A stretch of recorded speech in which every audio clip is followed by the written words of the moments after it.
Hello and welcome to Uniquely Beautiful Stories. This is a place where we introduce you to women who are making a difference in their everyday lives by using their unique gifts and their lives that God has given to them to reach out to others in this world. And I am so excited today to introduce you to my beautiful friend, Melissa Inge, who has a passion for advocating for women and men who live in vulnerable places.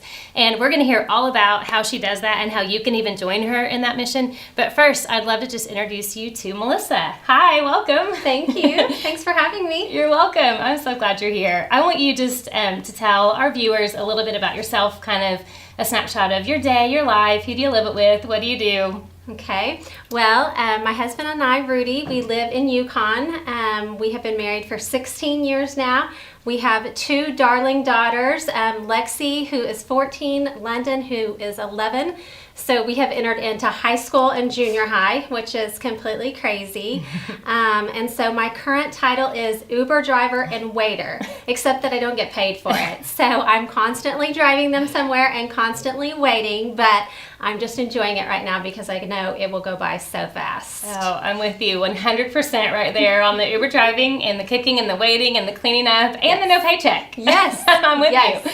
Well, you talking about your girls being 14 and 11, it makes me think way back to when we met. We met a long time ago. Years ago. Here at our church, Council Road. Mm-hmm. And I'm trying to remember, did you have Lexi yet, or where were you guys in your life stage when we met? We had just had Lexi, and so we have been coming here for 13 years now.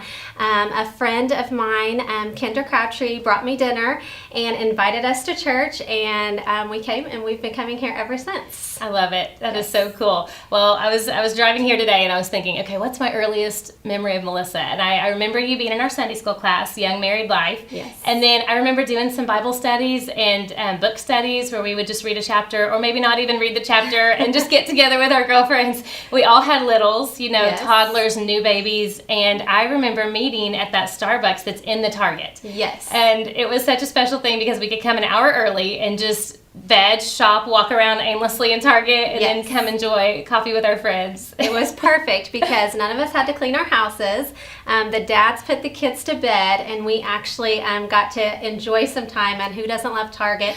And Bible studies, just the icing on the cake. So Exactly. It was great. I love it. I love it. So over the past 13 years, what are some of the fun things that you and Rudy have connected with and plugged into here at Council Road? Well, we started out going to Sunday school class, and you're in Garrick's Sunday school class, and then we went on and we taught second grade for many, many, many years, and so now we are just kind of going back into a Sunday school class, and we've been visiting different ones, but I think we found our fit. Awesome. So, yeah. I love it. I love it. And I know Rudy kind of unveiled a hidden talent for woodworking a couple of years ago. He did. So we have an annual fundraiser called The Gift Goes On where we give a donation to a local adoption agency or adoption charity here in Oklahoma City, and we have different vendors and people who donate goods. And so Rudy has donated these incredible pieces of art, woodwork. I mean, did he just decide one day to give that a try? Yes, it's just always something that he has loved doing, and I'm the one always showing pictures and say, can you do this? And then he always does it for me, and I have lots of pieces in my house, and I love just the homemadeness of them, and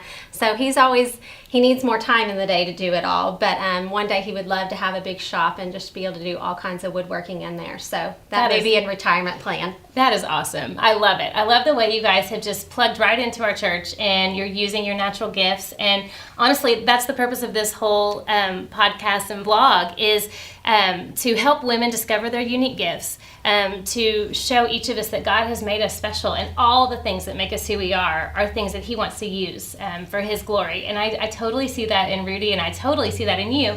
And that's why I wanted you to be here today. So as long as I've known Melissa, she has been, I would just say, a fashionista. I mean, she's stylish, she's beautiful, she puts together color and patterns, her home is decorated, cute, and I just would always, I mean, I knew you when you were pregnant, and you were like the most stylish expectant mother ever. I don't know about that. Seriously, just from all the stages. That's one thing I'd say about you. And I just want to know, like, is that something that has always kind of been a part of your life, or something you've been interested in, even back to like childhood, teen years? Yeah, it really has been. I mean, I love to dress up. I mean, I'm girly girl. Even on my sickest day, I will probably have a pair of earrings in. But I just have always, my mother loves shoes. And so she has always had just some great, unique shoes. And I think just watching her over the years. And so, yeah, I mean, as far as dressing and decorating my house, I love it all. I love doing it all.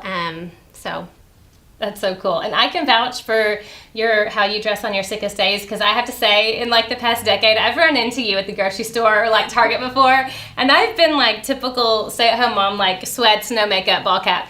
Melissa will somehow be in like a comfy outfit, but she will look adorable, and like she could be going places. And so, it's just so neat to see that that's just who you are. It's how God made you. But what I think is even more cool is that you have been able to partner that part of yourself, that creative part, the part that loves color and fashion, and you've been able to do some real good with it. I would love for our viewers today to just kind of hear the story. How did that happen? How did God show you all that? Right. Well, it all kind of started, I went on a mission trip in 2013 to Ethiopia. With, at the time, Lexi was 10, and we went to we went with visiting orphans, and we were doing a vacation Bible school with kids. And during that visit, I saw women making jewelry, and at the time didn't really connect the dots until I got home. Of course, when I got home, my life was wrecked because I fell in love with these people there, and I was just wrestling with, God, how can you use me? How can you use my gifts and talents to help these people that I dearly love?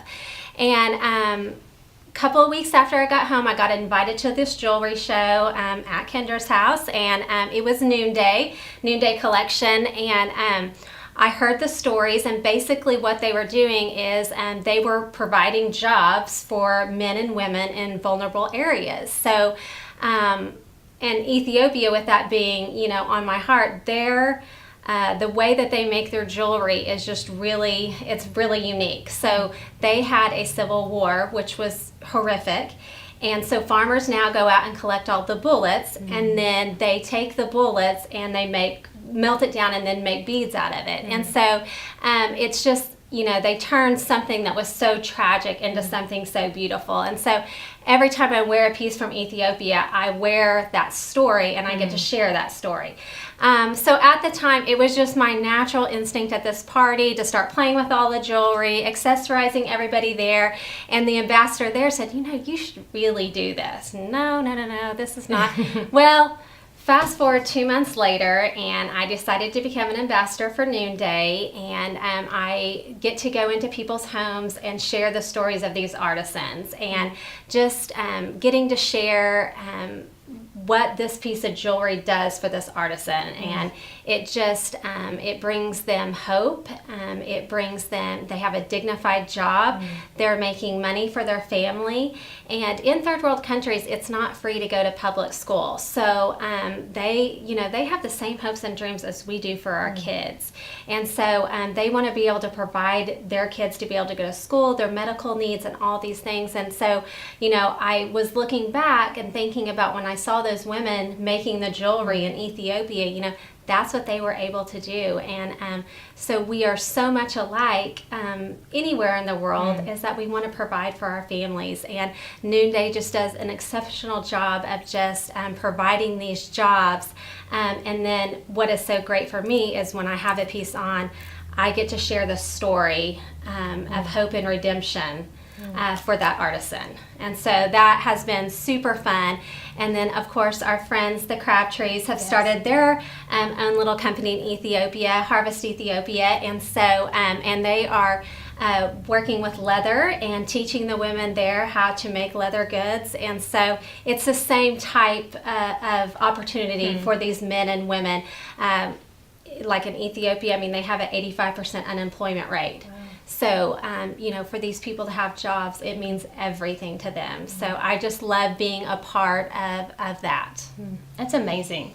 I feel like just in the past few years, as Americans, have we become aware of what the power our dollar can have, and being really mindful about where we spend our dollar and what's happening on the other side of that. I'm like you, I've been to a couple of noonday parties. I'm actually wearing one of my noonday pieces that has the bullets. So this is one of the pieces of jewelry made from the bullets. And I love just being able to know that when I order or buy this necklace, like you said, I'm empowering somebody across the world to provide for their family. Yes. And I think it makes us think about how we're spending our money here. I think it helps us to feel grateful for what God has given us, but then there's a responsibility. Exactly. With that. Well, and it's such a big, it's a big trend right now to be looking into where our dollars are going, and we can use our purchasing power for good. And my girlfriends and I, we did a year of where we would only purchase gifts that gave back, and you would be surprised. There's so many companies that are out there.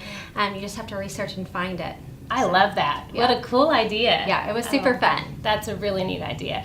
Well, I just love what you're doing. And you mentioned Kendra and Tom, and those are some friends of ours that actually live in Ethiopia right now. And I mean, they're doing the same thing. They're taking their gifts. Kendra has been a shop owner before, and Tom has his own business. And so I think that your story and theirs is exactly what I want to highlight on these uniquely beautiful stories, is that ministry and mission and helping others it shouldn't just look one way. It should look the way that God made you, and search your heart and your story for what are those gifts that you have. Right. And if you kind of hold them out and tell God you're willing, He'll use all those things. And so He'll use a shop owner that can move across the world to help women have their own business in making leather goods. And then He'll use a girl that loves fashion and design to be able to go out and share all these stories. And I have no doubt that God's going to continue to use you to help women, to share these stories, and just to use the place He has you for great good. I'm just excited to continue watching your story. Well, I do love it all, and I'm having fun with it, and I'm finally recognizing my gifts. For a long time, you think, oh, fashion, design, what can that? But God did, He revealed that to me, that there's lots of different ways that you can use that. And so just being a cheerleader for these people in other countries, that's my passion, is to let people know about companies like this, that they can use their purchasing power for good. I love it. Well, thank you so much for all this information. I do have one more question, but before we close, can you tell us where we can find both Noonday and Harvest Ethiopia? Because I know that our viewers are going to want to look at this incredible jewelry and leather goods. Yes. You can go to www.harvestethiopia.com, and you can also go to www.noondaycollection.com. Awesome. And I will say, I'll give a plug for the event I talked about earlier, The Gift Goes On. Melissa is going to have a Noonday booth there, and then we're also going to have a Harvest Ethiopia booth. So please mark your calendars for Tuesday, November the 14th from 6 to 9 p.m. at the Cube in Bethany, Oklahoma. We'll have these great vendors and about 30 more. So that's going to be a great night of shopping for a good cause. You won't want to miss that. But one last thing, Melissa, while I have you here, I can't let you go without asking you, what are the fall trends that you see coming that you're loving? Well, I would have to say I'm loving the color blush, and I got the Harvest Ethiopia bag, the blush color in the everyday tote. And, my kids are always asking me to carry 1 billion things. Yes. So it is a nice bag with the nice long handles, and then I have put on here a Noonday pom-pom, and so that's kind of fun. But I would have to say also velvet is going to be big this year. Don't be, just mix patterns. Okay. Just, you can mix stripes and plaids and just have fun with it. And I would also have to say camo is making a comeback. Okay. Which I wish I would have kept. I've decided that trends come back around, and so we should just keep everything that we have. That's true. But we probably don't have the room for all of that. Exactly. So, but those would be my style tips. And don't get out of your comfort zone. Try something different sometimes. You never know. You might like it. Okay. I love that. I feel like I need you to just come style me on a regular basis, because there's probably stuff in my closet that I actually even have that I I'm afraid to wear, or I'm not mixing that up right. Right. So Sometimes it just takes a different eye. exactly. Well, I appreciate you for a lot of reasons, and I love what God's doing in your life, and thank you so much for taking time to share with us today. Well, you're welcome, and thank you for having me. You're welcome, and thank you for joining us, and I hope that you will go out today and live your one beautiful life uniquely as God created you.